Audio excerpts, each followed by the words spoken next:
This is from my hotel window, and I want you to know that even though it's now 1 o'clock in the afternoon,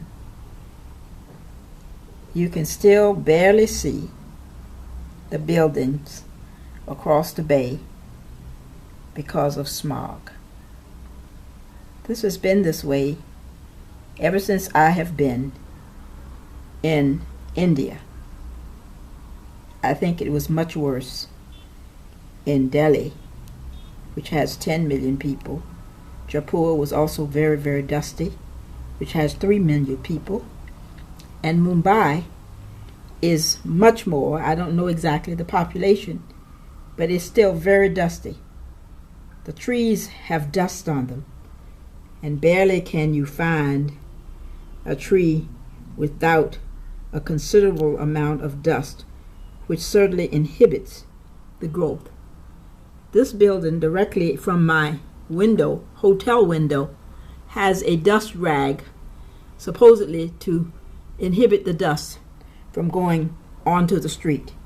But that rarely happens, and you can see that this is a very, very flimsy holy canvas that in fact has lots of holes in it.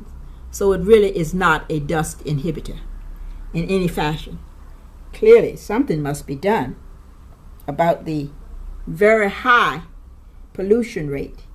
As we know, more than 60% of the world's population currently resides in India and China. And all of the cities I visited several years ago in China have even a worse pollution problem. In fact, in China, it's brown. Here it is gray. And only the place I saw blue sky was in fact in the Rampal Palace in Jaipur, which probably covers several hundred hectares.